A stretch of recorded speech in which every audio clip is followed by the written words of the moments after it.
Well, good afternoon. And can you hear me? Yes. Good. So on behalf of my colleagues at Yale Cancer Center, Smilow Cancer Hospital, Yale New Haven Health, and Yale School of Medicine, welcome to our 2019 Cancer Survivors event.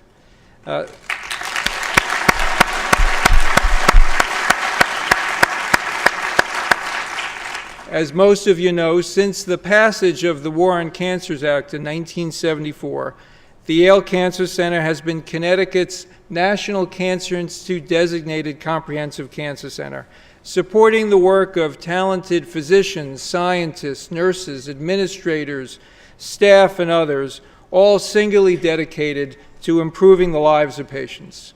Between our center here in New Haven and 13 centers across the state, Smilow Cancer Hospital now provides care to more than 45% of newly diagnosed cancer patients in the state of Connecticut, while our researchers are advancing the next generation of discoveries for cancer treatment and cancer prevention.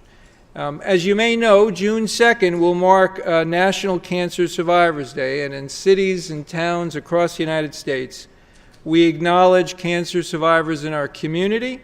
We raise awareness of the challenges that cancer survivors face, and most importantly, we celebrate life. Over the years, our center has been privileged to host inspirational guests at our Survivors Day event, including Kareem Abdul-Jabbar, last year Vice President Joe Biden, Senators Richard Blumenthal and Chris Murphy, and today's guest is certainly no exception to that august group. But before we start, I do want to recognize the courageous cancer survivors who are in attendance with us today, and please ask them to stand.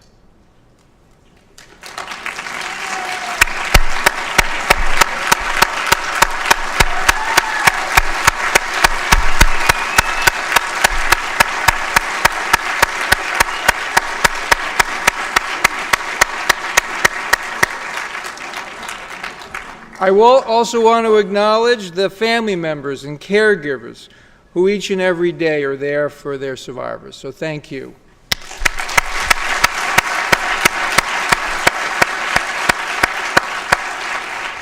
And no less importantly, I do want to recognize the individuals whom we lost over the past year and whose memory remains dear to our hearts. So let us just take a moment of silence to remember them.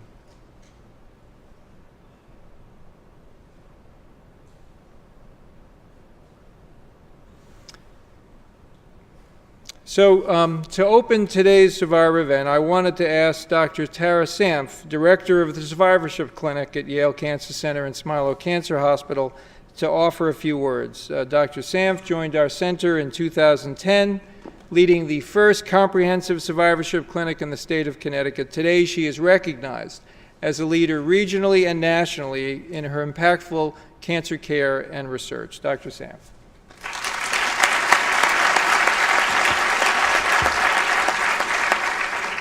Thank you so much, Charlie. I have a very brief remark, but before I do want to recognize that as the director of the Survivorship Clinic, it's not just me. I have a team of people, and we are a multidisciplinary clinic started in 2006 by survivors, for survivors, and I wanted to recognize my team. So if you're around, can you please stand? Kiki Williams, our program coordinator, Jevin Britta, our PA, Angela Kerala, our social worker, Scott Capoza, our physical therapist, and Maura Harrigan, our registered dietitian. And thank you so much for serving alongside me.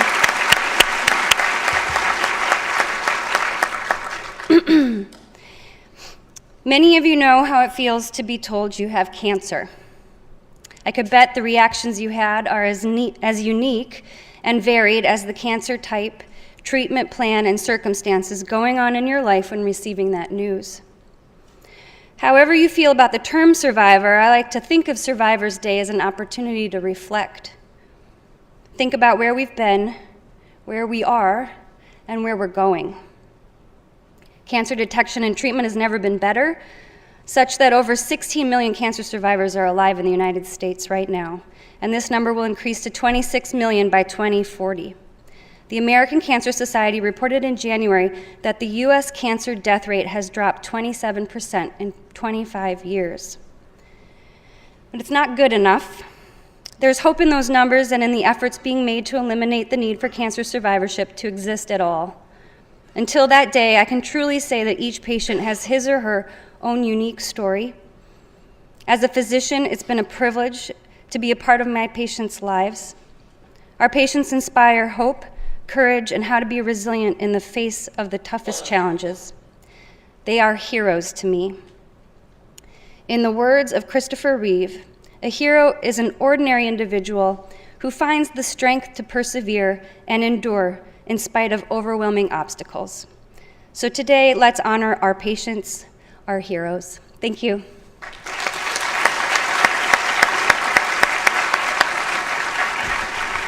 Tara, thank you. So on to our main event. While the phrase, "this person needs no introduction," is often used, I think it certainly applies to today's guests. Katie Couric was born in Arlington, Virginia, and is a graduate of the University of Virginia. We will forgive her for that because her daughter Ellie graduated from Yale, and her stepdaughter Allie is a rising senior at Yale. Katie's achievements in journalism are certainly legion. She served as the co-anchor of NBC's Today Show for 15 years until 2006, when she became the first woman to solo anchor an evening newscast, becoming both managing editor and anchor of the CBS Evening News, for which she was honored with the Edward R. Murrow Award twice in 2008 and 2009. In fact, through her career, Katie has been recognized with multiple Emmy Awards, the Walter Cronkite Award, the DuPont Columbia Award, and the Peabody Award for her series Confronting Colon Cancer. Most recently, she is the founder of Katie Couric Media, which is actively involved in developing and producing a range of projects around socially relevant issues. Beyond that extraordinary record of accomplishment, many of us have come to know Katie as the co-founder of Stand Up to Cancer. Since its founding in 2008, Stand Up to Cancer has raised more than $603 million for research, enabling, yes,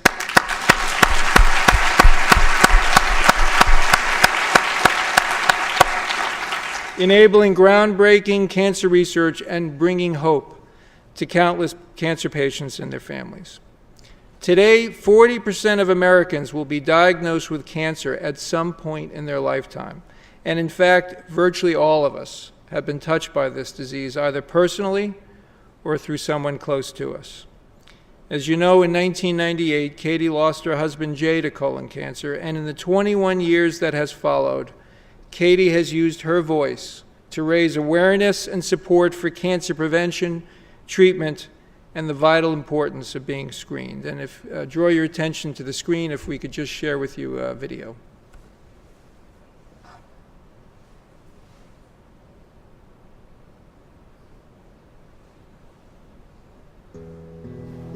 My husband, Jay Monahan, died of colon cancer on January 24th, 1998. Jay was your typical healthy, happy 41-year-old man. He was a great father. We had 2 daughters, Ellie 5 and Carrie 1, when suddenly he was diagnosed with metastatic colon cancer. He ate well, he didn't drink to excess, so this diagnosis came completely out of the blue. One morning, I was at the Today Show, and I got a call from our nanny, and she said, "Jay is doubled over in pain. I think you need to come home right away." And suddenly, our whole world changed. We rushed to New York Hospital, where Jay had surgery. He had a tumor the size of an orange blocking his colon. By the time he was diagnosed, the prognosis was really bleak. I was desperate, frantic to find something that would, if not cure Jay, would manage the disease. And there just wasn't. Ellie would say to me, "Is Daddy gonna be okay?" And I didn't want to say yes because I had a vice around my heart every day.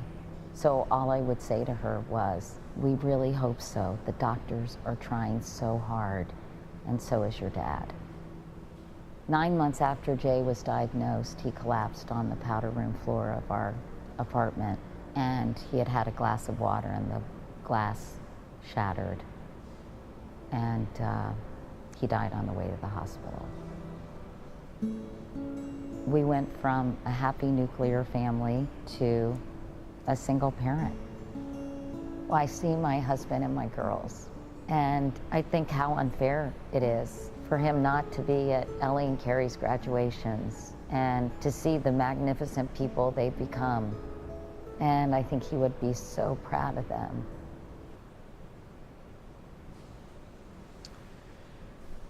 Earlier this year, I had the privilege of sitting with Katie at a cancer fundraiser where Katie simply volunteered to come visit our community at Yale and Smilow. And true to her word, she is here today. So please join me in welcoming a true champion for cancer care and research, our good friend, Katie Couric.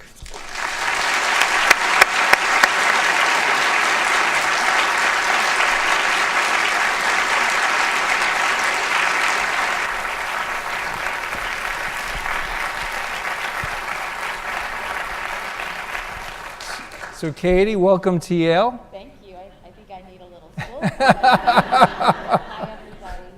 Well, we really appreciate you doing this. And I'm happy to be here, and so happy that we have families and survivors and so many people on this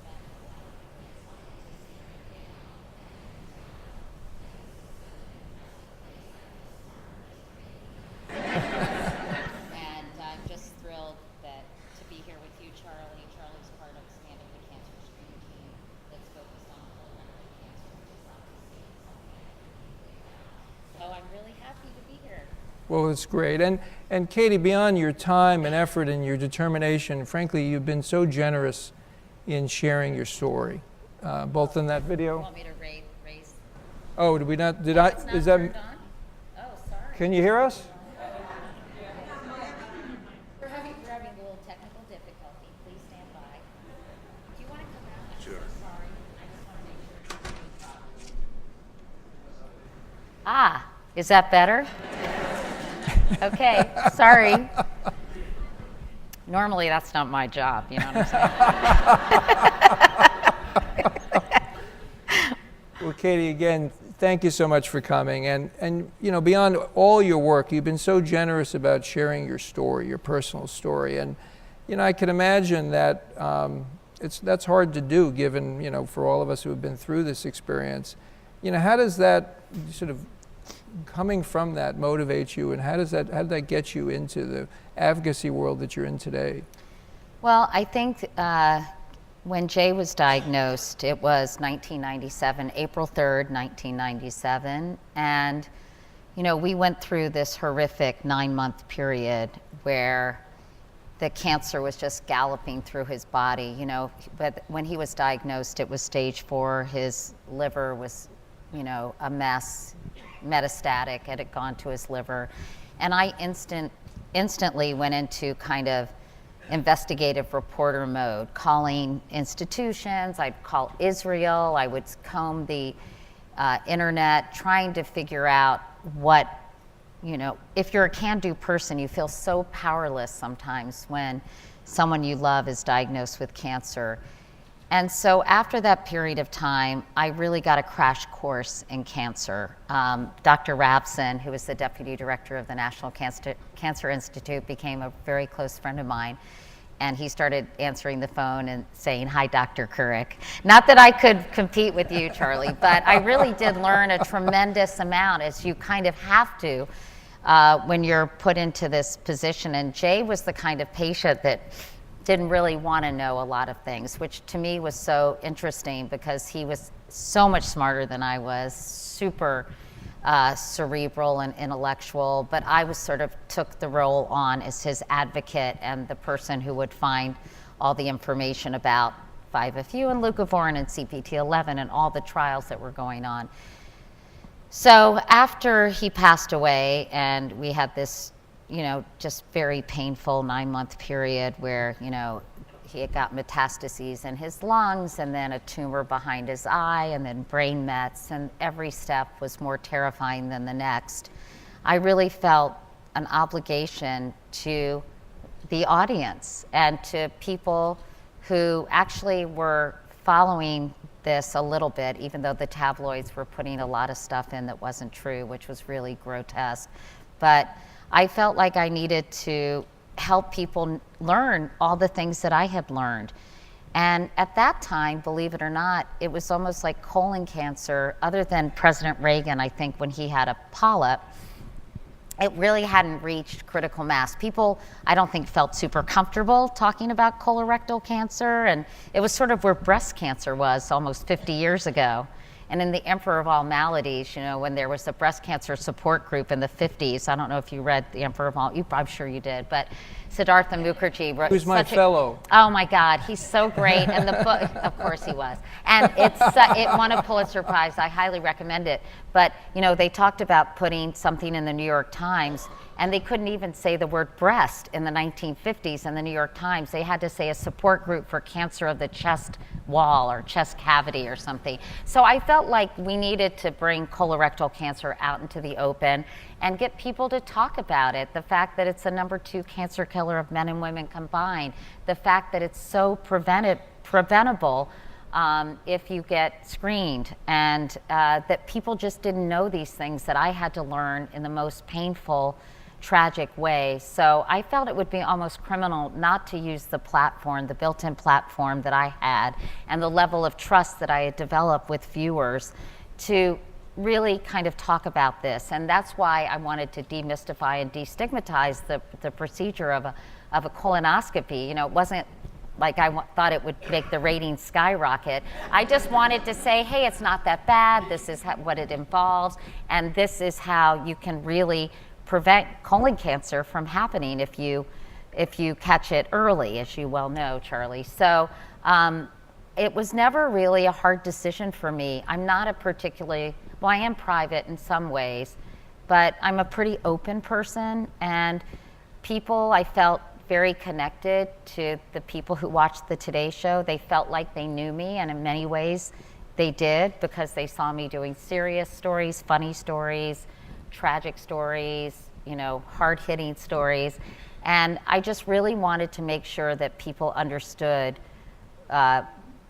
what colon cancer was and what they could do to prevent it. So I always laugh, because I feel like I sort of started this trend where now all these TV anchors get screened for everything on TV, and like I really don't want to see Al Roker get a prostate exam. but I did say I am drawing the line at a pap smear. That's it. So did you realize, has anyone ever heard of the Katie Couric effect? Does anyone know that phrase? So before... What's wrong with you people? So before Katie did that broadcast, I think somewhere in the range of 20 to 30% of Americans were getting screened for colon cancer. And today, it's actually it's north of 65%.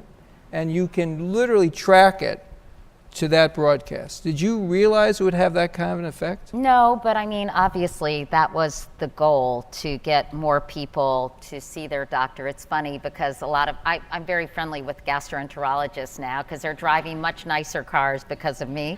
And sometimes they say, when there's that line referred by, people write Katie Couric, even though I've never met them. Listen, I'm so thrilled that I can't claim all the credit for it, Charlie. I think there's been a much more open conversation. I hope that I sort of paved the way for other people to discuss this more openly. So I'm absolutely delighted. I would love more people to comply with the guidelines. As you all may know, the American Cancer Society has now lowered it to 45.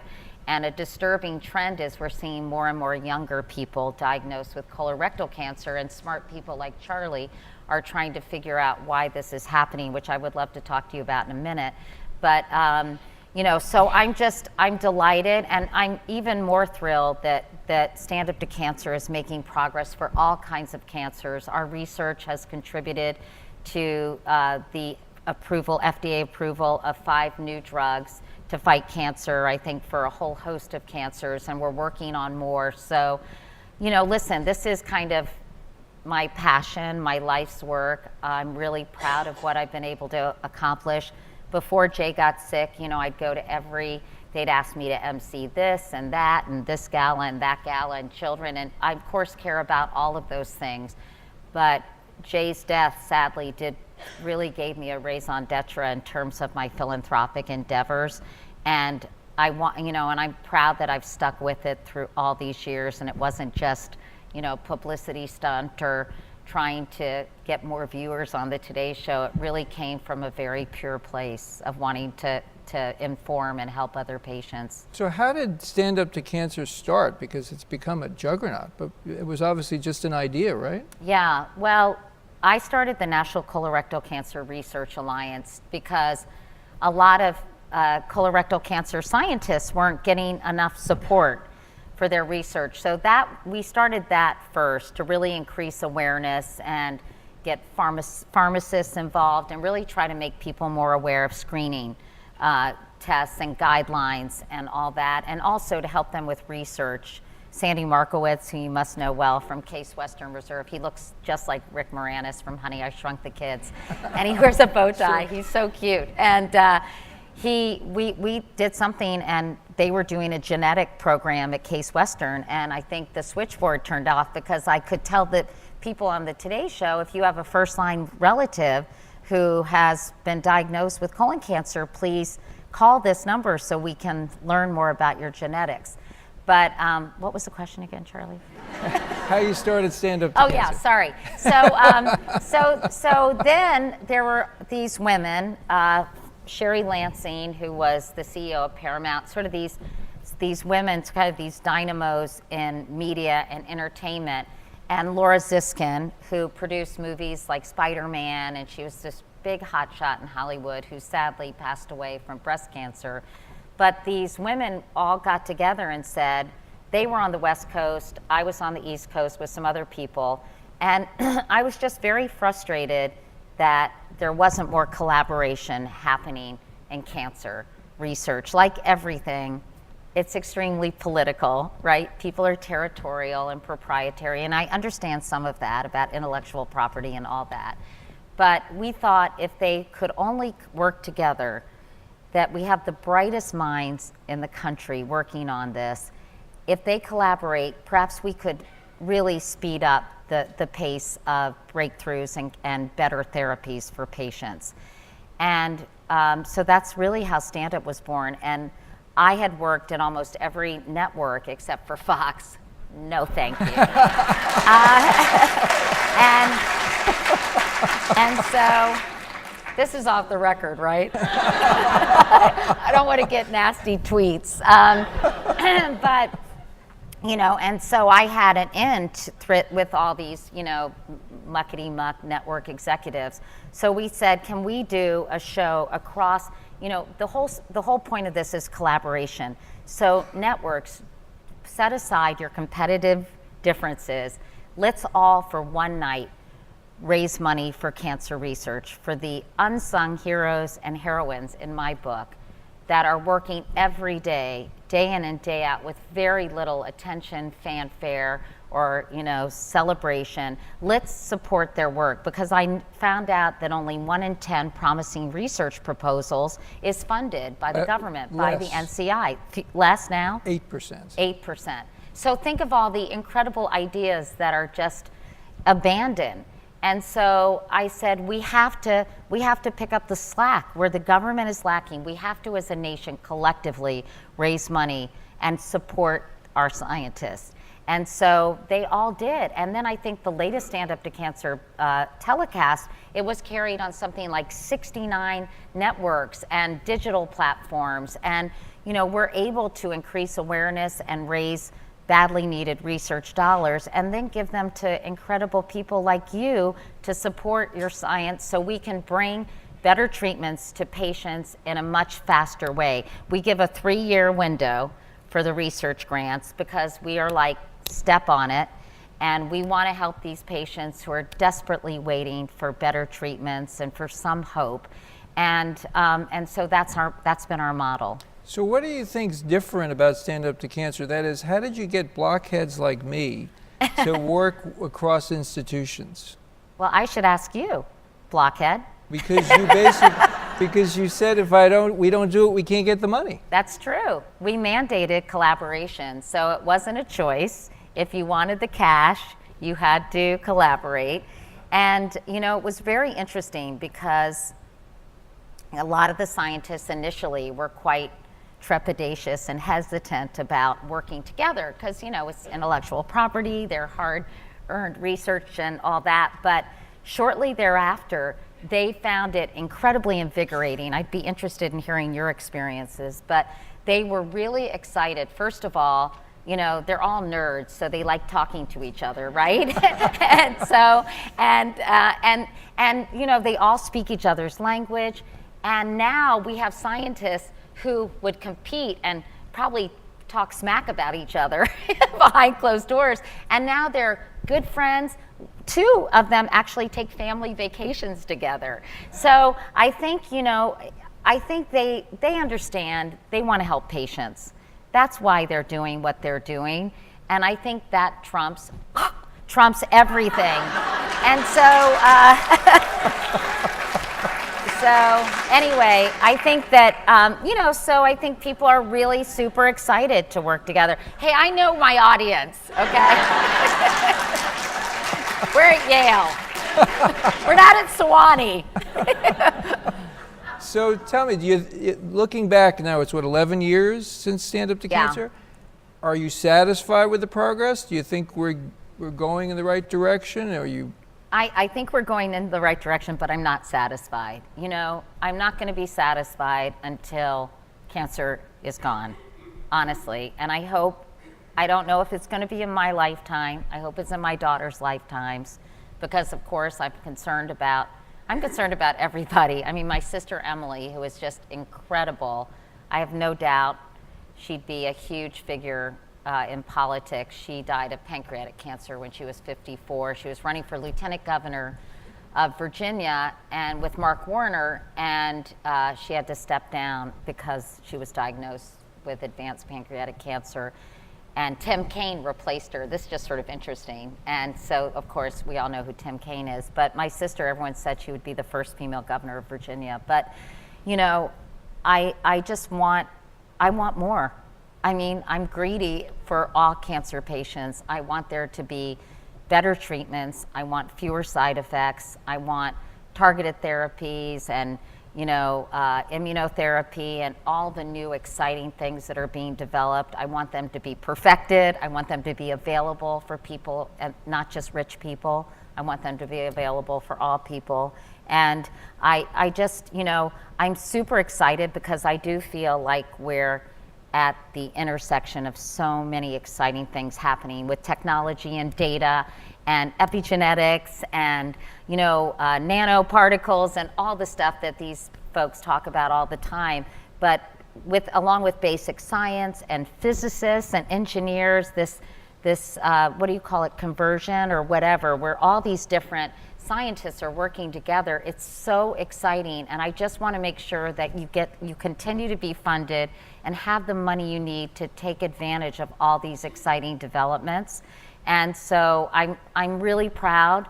I'm so thrilled to be supporting great scientists like you and all the other scientists. They truly are my heroes. I think a lot of you probably feel that way too.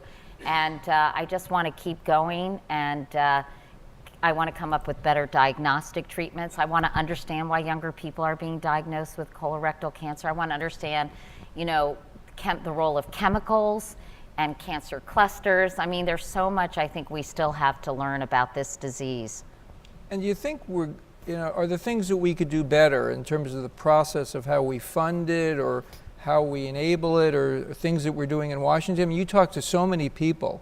Have you sort of picked up, are there elements of frustration where you think the systems just aren't right? I mean, I think you could probably use some media training, because I think, I just did Alan Alda's podcast, and by the way, he's like, hands down, one of the nicest people on the planet. Some of you young people, maybe you don't know who he is, but most of us do.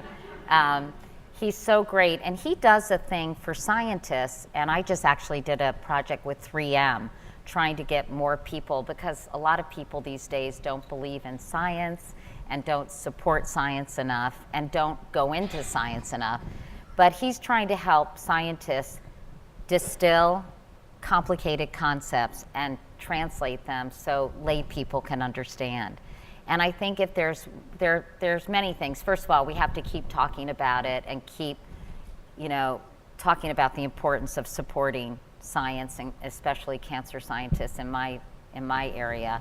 But we have to help people understand what's going on in the world of cancer research and make it easier, I think, for patients and their families to really kind of understand in layman's terms what has been happening and why it's so important and why we're at such an inflection point, if that makes sense. No, it does. And in fact, I mean, we have a room of ambassadors, right?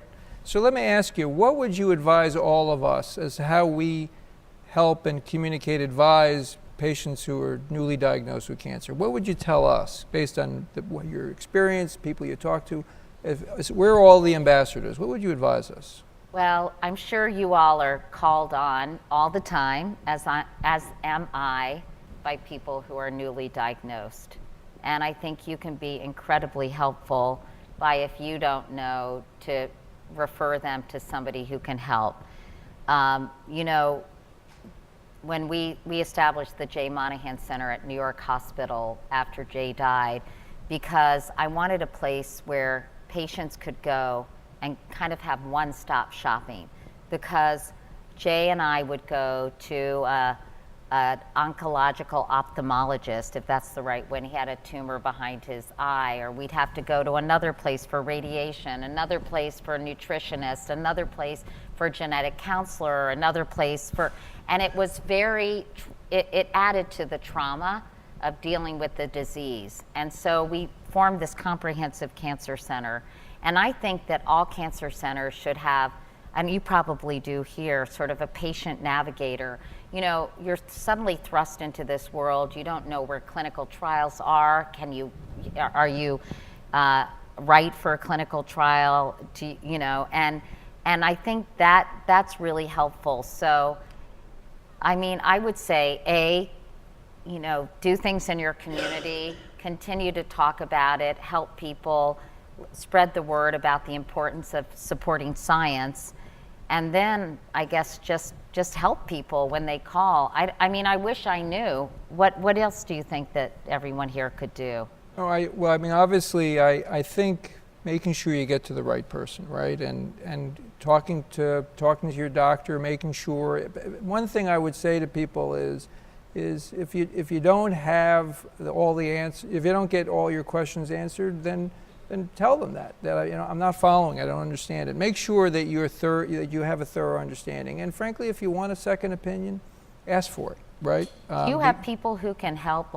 Doctors are really busy, and I think a lot of times patients don't feel like they have enough time to really understand, and they're also in a state of shock and are probably not hearing half the things you're saying. If you have a proxy for someone who can help patients with questions, I'm sure you have lots of support groups and all that, right?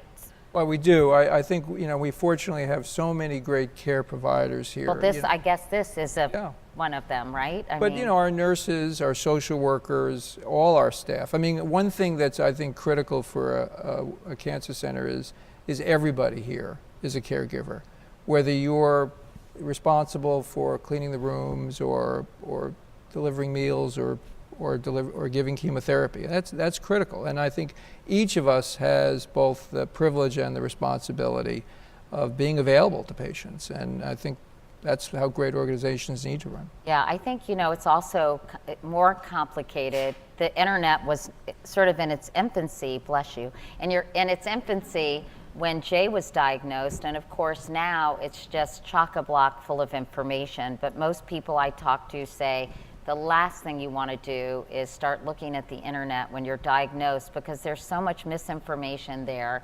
And you must know Lenny Saltz, my friend Sure. from Memorial. I went and talked to him about Jay because I'm writing a book and I wanted to remember because he lived above me when Jay collapsed. But you know, he said that people who really have the most up-to-date information don't have time to put it on the internet, and the people who are putting it on the internet don't have the most up-to-date information. A lot of times they have false information. So, you know, I just did a project with Merck, which is called With Love Me, and it had cancer survivors and caretakers talking about what they wish they had known when they were diagnosed. And these people wrote letters to themselves and read them.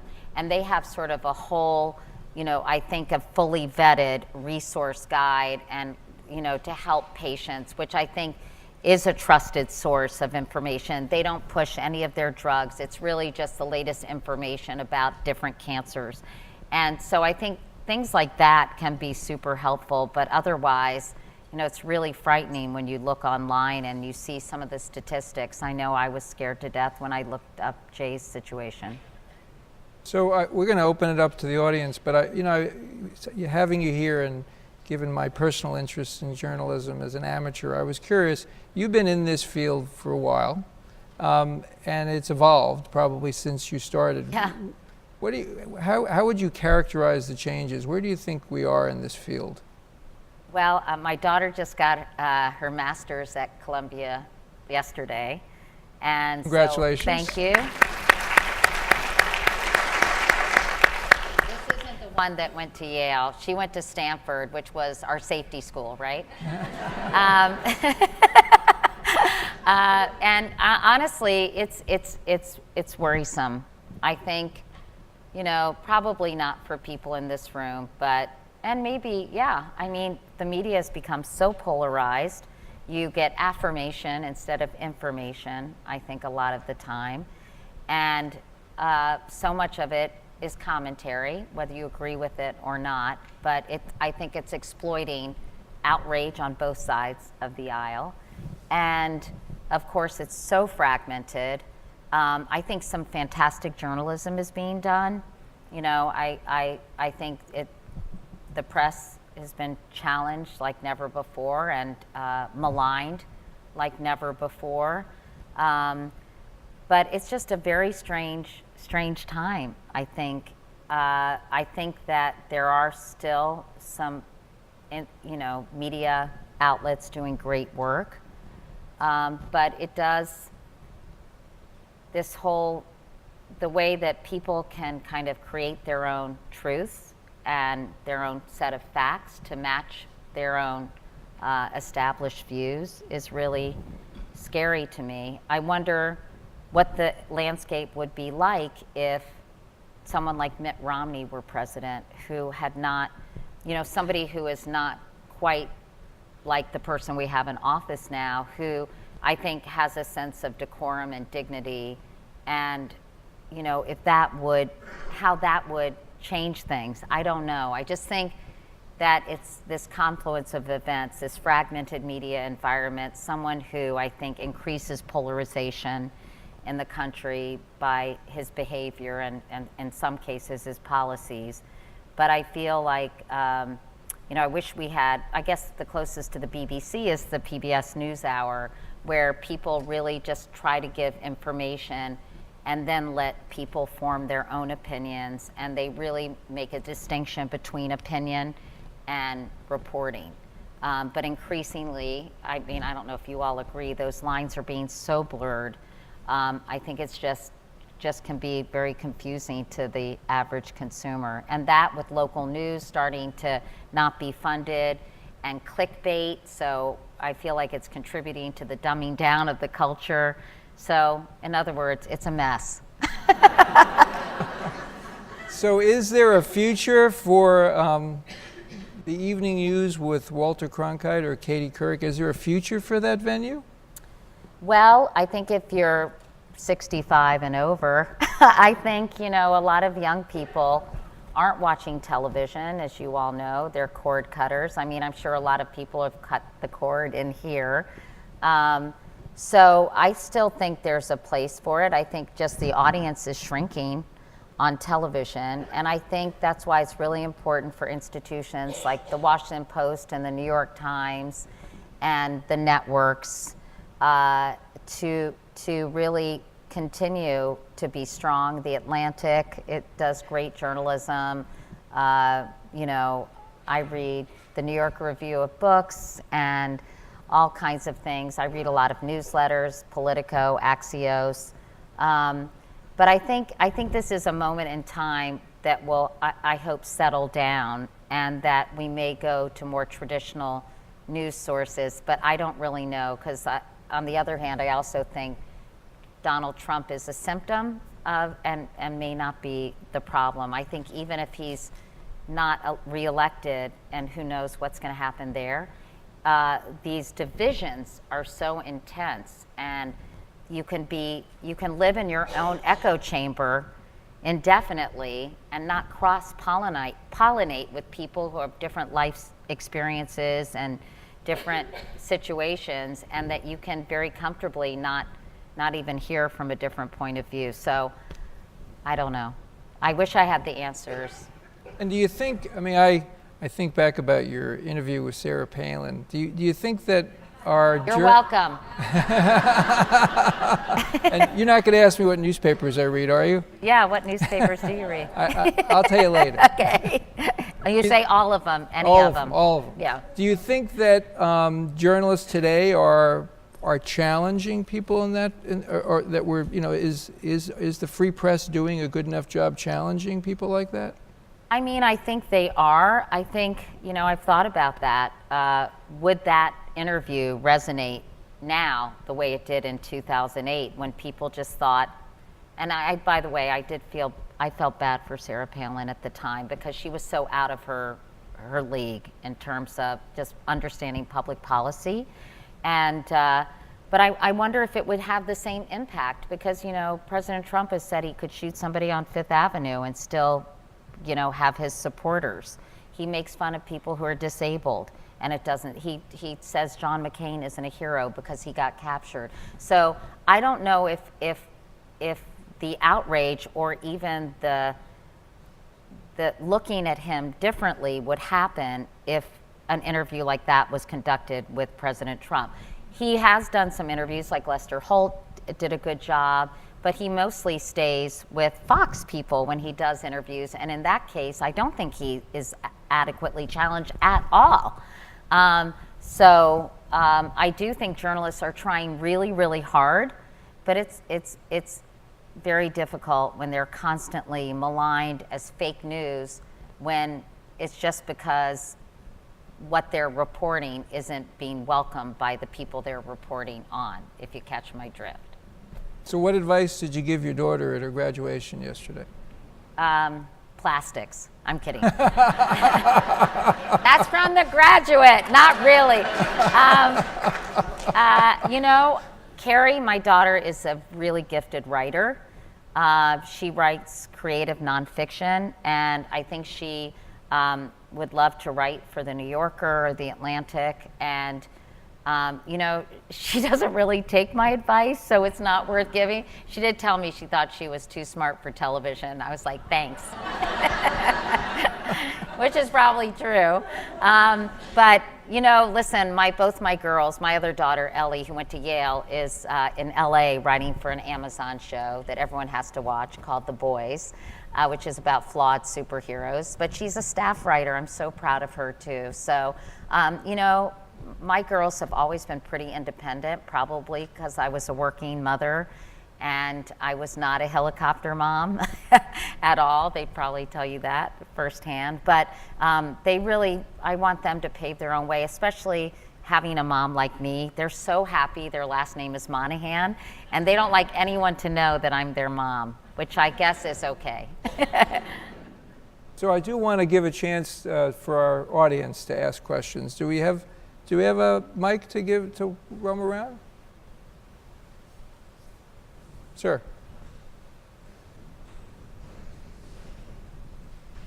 Well, first of all, thank you for being here, Katie. Oh, you're welcome. I think I can speak for everybody. We all appreciate, it's the legs, sorry. We all appreciate what you're doing. Not so much a question, but a couple of comments. I forget who said it earlier about, you know, what do you do when you find out you have cancer and all that? And maybe I'm unique, I don't know, but when I was sitting in the hospital across the street, and they told me I had both stage 4 bone cancer and thyroid cancer. I looked at my wife, we looked at each other. The first words out of both of our mouths were, what do we do? What do we do to fix it? And it was whatever the doctor said. We followed her guidelines. Dr. LaSala, if anybody knows her, awesome, right? And my wife was like there every step of the way for me. She helped me. I mean, I had issues beyond the cancer because of the chemos that I was receiving. And I just got, she was just there nonstop to the point where I says, go to work, get out of the house. That was the first thing. But as far as giving back, something that I have to do now is because of what I got from Smilow and all the care, and believe me, there was like not one negative thing. I was here 38 days over 5 hospital stays, and I have not one negative thing to say about Smilow. Nobody. In fact, they came in.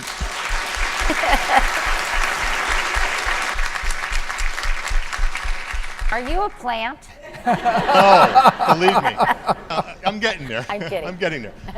But the other thing was, they actually, when I was first diagnosed and I was moved over from St. Raves to here, to Smilow, one of the administrators, someone came up to me and says, Gary, what happened with that CAT scan you just got? I was like, what are you talking about?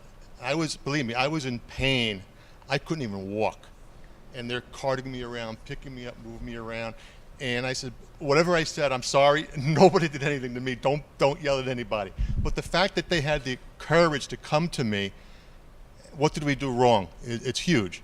And it's just huge. The other thing, as far as giving back, though, I decided somewhere, once I'm able to, and I have been doing this now since November, is I spend 2 days a week volunteering in the radiology, which, by the way, those folks are awesome. And part of my goal is really to sit with patients and say, hey, look, a year and a half ago, I was diagnosed with this and that, and look at me now. So, I mean, I've got issues. My legs don't work. I've got neuropathy that'll kill you. I can't even clap sometimes because my hands hurt so much from it. But, give back where you can, I guess is really what I want to say. And I just give back 2 afternoons a week because that's really all I can do. Just the walk from the garage to here was kind of a challenge. Thank you for doing what you're doing. Well, you're welcome. Thank you. Thank you.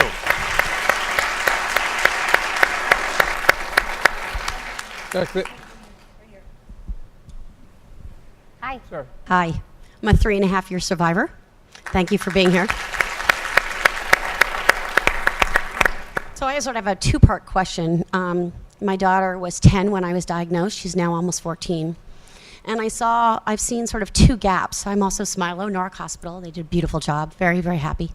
There really weren't resources for my daughter for how to navigate it. We ended up having to put her in therapy. And she really reacted more after everything was done. And she's doing great today. And we were in Paris just recently. We took a family trip. We would never have done that before cancer. After cancer, hell yes, we did things we never dreamed of doing. And she's finally just met a girl her age who went through the same thing at the same time. And so I see a gap for children of parents who are going through this. And I don't know if you had that experience with your children. And then the second piece is I see a gap for survivors. And here I am 3.5 years out. And what happens frequently is people will say to me, but you're so lucky to be alive. You should be so happy you're alive. And we can't even complain if we get like a fingernail, hangnail. I mean, and I've had some stuff, from tamoxifen. I had a uterine polyp that had to be removed, the full DNC, blah, blah, blah, who cares? But the fact is that I don't feel like there's a whole lot of support out there for people who are survivors. This is wonderful, by the way. I'm delighted for this. And I'm wondering, where do we start to make that happen, both for the children and for the survivors?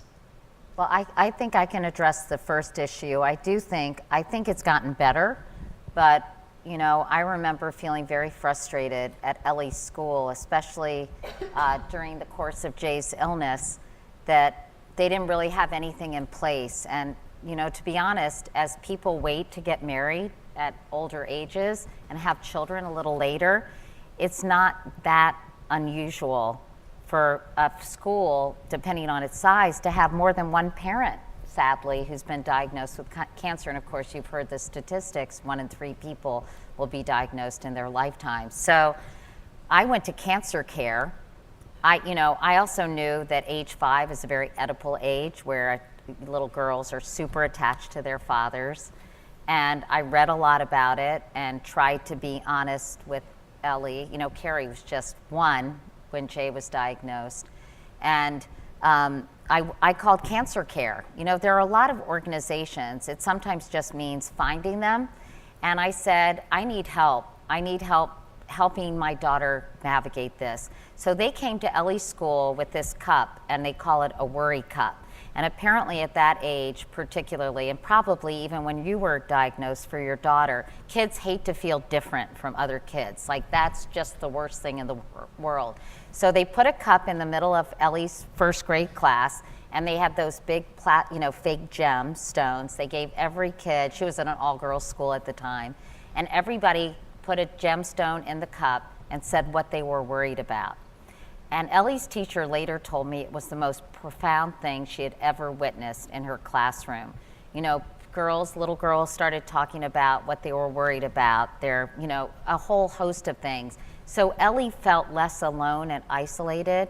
And so I think there are things, and then I had the Child Mind Institute in New York write a guidebook for all the private schools in New York, because I felt like they were so ill-equipped to help girls or boys, help children who had been affected by cancer. So I hope it's changed. I don't know if you all have experienced a better support system within the school system, but I do think it's changing. But listen, you can't get more real than having a parent who has cancer, having cancer affect someone you love in your family. And no matter what the support is, it's just a wrenching, difficult thing to navigate. But I agree that kids need a lot of support. Charlie, what about survivors? And No, I'm glad you asked, and actually we could certainly ask Dr. Samf to answer as well. We realize that some of our successes are the result of there's a lot more survivors. And in fact, the National Cancer Institute tells us there are now 15 million cancer survivors in the U.S. In 10 years, there will be 30 million, which is a good thing, right? That's a good problem to try to address. But we've got to figure out how to have the bandwidth, the resources, to ensure that we can provide long-term care, that we can address the challenges, as you pointed out, of being a cancer survivor. Tara, did you want to say something as well?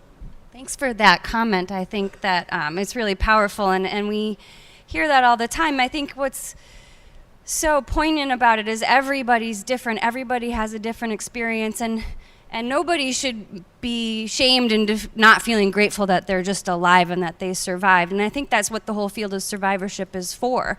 The issue is it's hard to reach everybody, and we need to build on that. And so we have enough of an umbrella so that you get what you need, and you get what you need, and everybody gets exactly what they need to feel supported.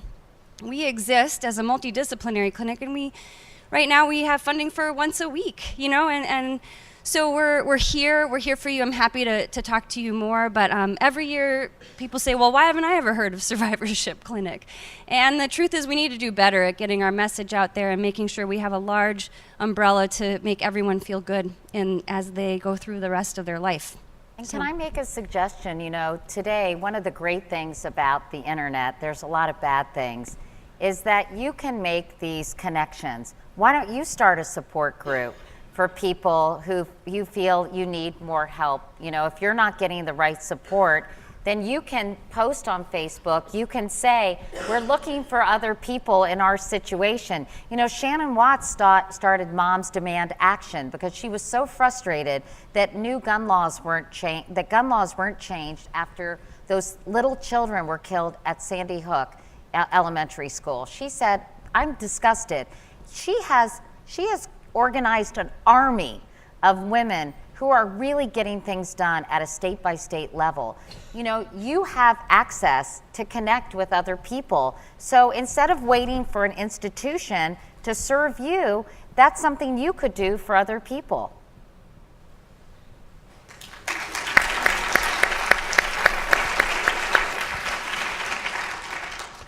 Thank you so much for raising money for this research. When our daughters were 13 and 15, my wife was diagnosed with GI cancer. And I'm happy to report 5 years later, thanks to the great care here at Smilow, she's has recovered. Here's my question. It's been suggested that people who can tap into their own healing, innate healing powers, do best at recovery. What's your opinion on that? Well, I have sort of mixed views on that. I do think, listen, I think alternative medicine or adjuvant therapy, kind of mind-body stuff, Herb Benson stuff at Harvard, I'm all for using that to help your overall health, right? That helps whether you've been diagnosed with cancer or not. I think they're really physiological changes that can happen through meditation. I believe a lot in nutrition. I think the only problem I have with that is sort of this, that can quickly seep into, oh, he had such a will to live. He really fought that so well. He really, and as if to suggest that cemeteries aren't full of people who had the will to live. And it really annoys me, as if it's like, as if it was a moral deficiency, that they weren't able to marshal that. So I totally believe it can be super helpful, but I don't, I hate it when people emphasize it over really just medicine and biology and bad luck. But that's me. Other questions? Hi, Katie. I'm up here. Where are you? Oh, up here. Hi. Hi. I can't see. Sorry. Hi. Okay. Hi. So my name is Rose. I'm a junior now at Marist College, and I was diagnosed with thyroid cancer last November, and I just completed my spring semester. I had surgery in December, and I had radiation in February, and my mom is a 35-year cancer survivor, and so my question is, yeah, she's right here. So my question for you is, as a survivor and as an advocate, and in the lines of care, as a caretaker, how do you deal with self-care, and what are your recommendations for, stepping back from it all and taking care of yourself when you want to help other people and you want to advocate for your cause? Well, it's interesting. In that Merck project that I did, a lot of caregivers said they wish they had known better about the importance of self-care. I'm not particularly good at self-care, but I find my energy and solace from my friends, from talking on the phone and laughing and carrying on. But I know it's critically important. If you don't take care of yourself, you really can't take care of your loved one. And I don't know, what advice would you give about that? Because I don't really know the answer to that. With respect to self-care? And how, yeah, so what is the question exactly? Like, how do you manage self-care? Yeah, what are your self-care techniques when advocacy or caretaking for people that in your life?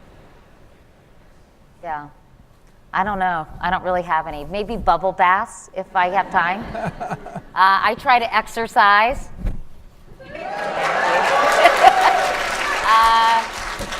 I think it's super important to be unplugged and go enjoy nature. There have been a lot of recent studies about the importance of being out in nature, untethered, and not addicted. I have a real problem with my phone. Follow me on Instagram, you'll see.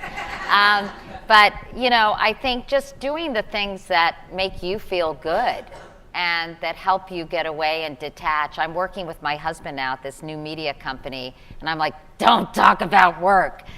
So I think you just have to be disciplined and make sure you carve out time for yourself. But I don't have any real go-to thing that I do. I just try to kind of be healthy overall, and I really try to have fun, I'm a fun-loving gal.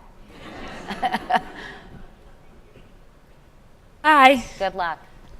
So I just wanted to tell you that since your daughters had lost a parent due to cancer, that's me as well. I lost my mother to a 1.5-year battle to stage 4 pancreatic cancer. And so I can sort of, understand what it's like losing a loved one to, a disease like cancer, with how your daughters were and stuff. But so, yeah, so. Well, I'm so sorry. I always think, especially for girls, losing a mom is really, really hard. In a way, when Jay got sick, I thought, I'm glad in a way that I have girls, because my mom died and she was 91 and I miss her every day. So I'm so sorry for your loss, because I know that's a pain that never really goes away. Yeah. And I hope you found other people that can actually never take her place, but Yeah. hopefully. Yep, my aunt right here. That's nice. I'm glad.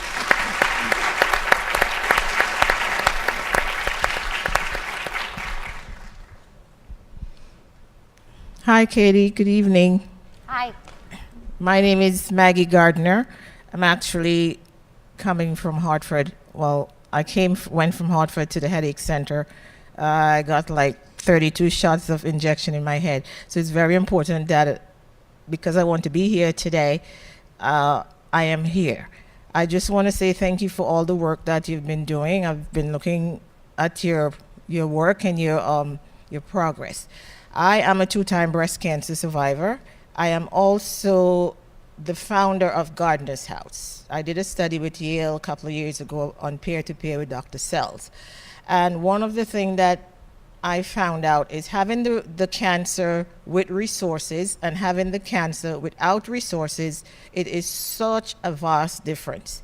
And as a survivor and also as a caretaker, because what I do, I create this organization to address basic needs.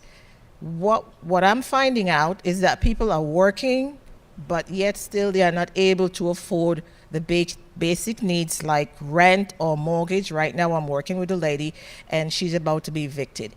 I don't see a lot of that awareness in the media, and I know that you got your hands full, but if you can, when you have some time, remember to raise awareness that basic needs are important just as the chemotherapy, radiation, because if you don't have that resource, it hinders your progress. And not only that, if you have children and you're the breadwinner and you can't go back to work, that is how you end up losing everything. And if you have a house, I want to tell everybody who didn't know, and you go looking for support, it works against you. You have got to get rid of anything, including a husband or something,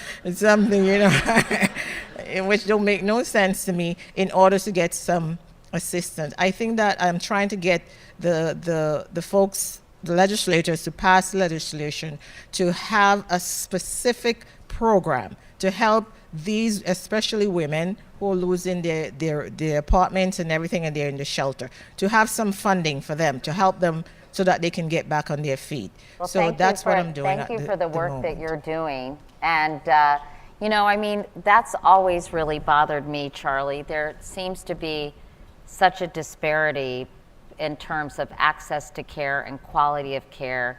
And I'm wondering how you deal with that in a community like New Haven, where there is a disparity, and really every place in the country, right? When income inequality is more severe than it's ever been.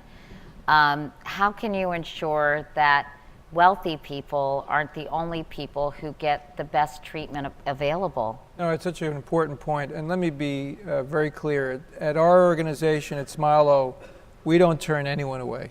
And we realize that the challenges financially of being diagnosed with cancer are considerable. And the challenges are only getting greater. I don't know if people are aware, there's yet a new technology that's been launched where it's called CAR T. Patients come for a particular tumor. We actually, through the blood, we remove their immune cells. We take it back to the lab. We genetically engineer their immune cells to attack the cancer, and then we return it to them. We reinfuse them. And some of the effects have been transformative, extraordinary. It's an amazing technology, only at its infancy, that we think will be really important as a new immune therapy for cancer. We started this at Smilow in January. To do this, just the infusion, not including the hospitalization, it's $475,000 for one infusion. And we are now realizing that some of the insurance companies don't want to pay for it. And what do we do? Now, I ask, why is it so expensive? That's an excellent question. Right now, we're partnering with industry to do it, and I think this is what they claim the charges are. It's an expensive technology, there's no question. And you make I think you imply an important point, which is, do these treatments need to be as expensive as they are? And this treatment is new, and my guess is over time the cost will settle. They usually do. But across the realm, treatments in the United States are more expensive than any other country. Why? Because, the government is not allowed to negotiate rates with pharmaceutical companies because members of Congress prohibit it. Now, Why do they prohibit it? Because they're getting money from the pharmaceutical companies? This is turning into a whole different thing. It's like suddenly we're on Meet the Press.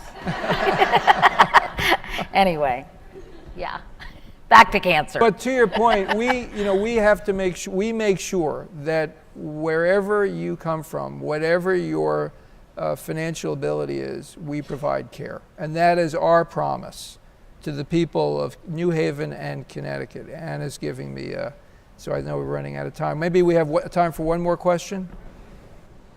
Thank you very much for coming today. You're welcome. I am a 4-year survivor of AML here at Smilow, so thank you. My body likes to keep me, a little bit, likes to relapse every once in a while, but I'm still here, so that's great.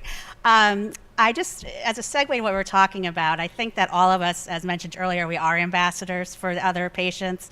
I did notice, I like to say that Smilow is my vacation home lovingly because I spend so much time here. Some people have homes at the Cape, I'm here. But I feel that one of the things that I noticed is our issues with money, and people who are battling cancer, in my opinion, should not have to worry about situations such as that. Unfortunately, it is the norm.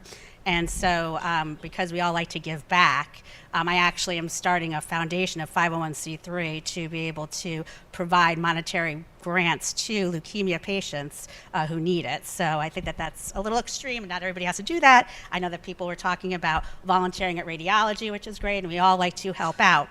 But that aside, I did have a question about your organization.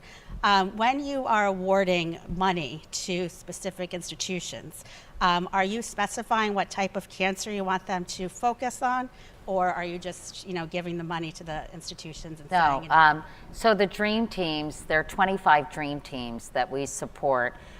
Phil Sharp, who's a Nobel laureate at MIT, is the head of our scientific advisory board.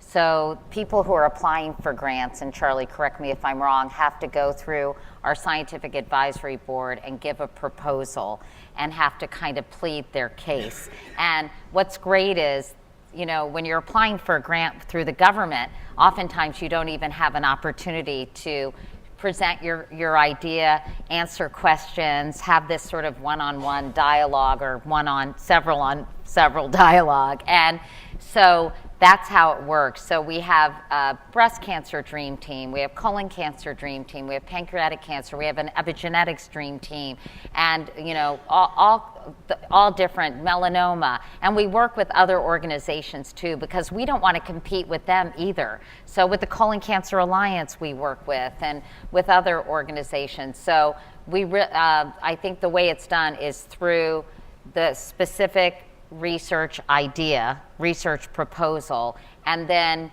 those teams are then, do everybody from each institution, do they present the idea, or do you say, I want to work with somebody at MD Anderson, or what? So there's a call for applications. Implicit in the process is you engage other institutions, so you find colleagues at other institutions.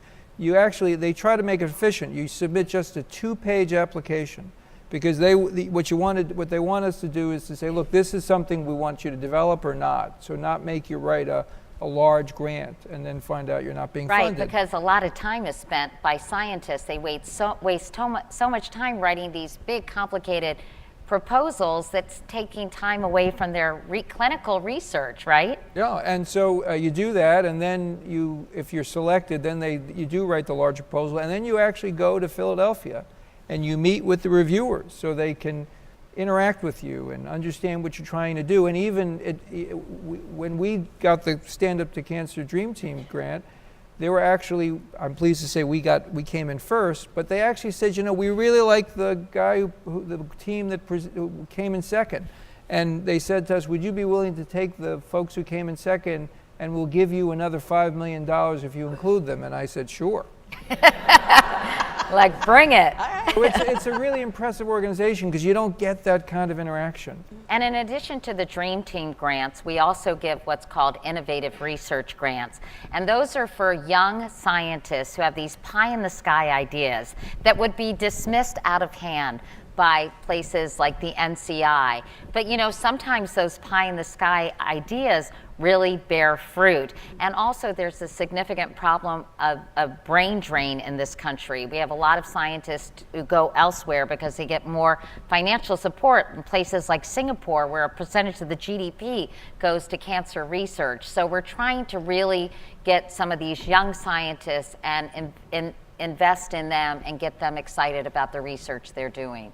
Thank you very much. So before we conclude, I want to actually share that I have every morning when I go on my email, I get a really neat newsletter, which I think is called Wake Up with Kate. It's called Wake Up Call. Yeah, which is really great because I think it's part of your new organization. Yeah, right? so what I'm doing, I'll just tell you very quickly because I don't want to bore you all, and I'm sure you want to get to where you're going. But my new media company, I found that there was a real dearth of storytelling about other big problems that are facing the country, whether it's climate change, gender equality, criminal justice reform, things that I really want to point my lens on and feel like I want to use a platform just as I did with colorectal cancer after Jay died.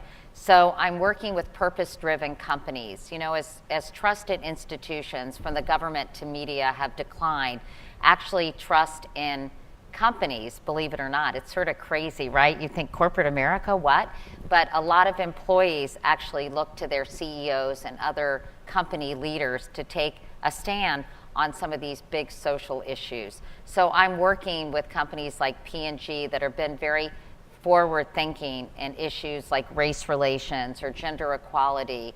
I'm doing a series with them right now called How to Raise a Good Man, because I think boys have been left out of a lot of these discussions in the middle of the Me Too, Time's Up movement, which is so sorely needed. But I think sometimes the parents of boys need some help. And so that's sort of the core of the business. I'm also working on a documentary on the epidemic of loneliness. And I want to do something on the First Amendment, and I'm doing something on plastics. Anyway, I'm very busy, but the one thing that we have every morning, we're doing a newsletter where I'm curating some of the important stories of the day. It's not, it's not exactly the Wall Street Journal or the New York Times, but if you're in a rush and you just feel like you want to know what's going on, that you want to get it from someone, a familiar face who you happen to think is okay and you like a little bit and you trust, I would be grateful if you guys sign up and tell me what you think, because it's a work in progress. We do original content. Yesterday I interviewed Dr. Ruth, who is amazing. She's going to turn 91 on June 4th. There's an upcoming documentary about her life that's going to be on Hulu called Ask Dr. Ruth. She has had a fascinating life. Her parents were both killed in the Holocaust. She was shipped off to Switzerland to live in an orphanage when she was 10 and a half from Frankfurt. She got her doctorate at 43. She's a truly remarkable woman who can talk about a lot of things and not just sex, although we talked about that too. And so I do some original content as well, and I'd be grateful if you guys would sign up for it. It's free. You can go to katiecouric.com and just give us your email. And I actually would be grateful if you tell me what you like or don't like about it, what you want to see more of, because I'm only doing it to serve to serve readers who might feel overwhelmed by the amount of information that's coming at them on a hourly basis these days. So that's my little sales pitch. And let me. And I just want to share that I opened mine at 6:30 this morning, and I guess this says something about me. I immediately turned to the interview with Dr. Ruth. So I just want to thank all of you for coming, and most importantly, thank Katie for Well, thank you coming all. to-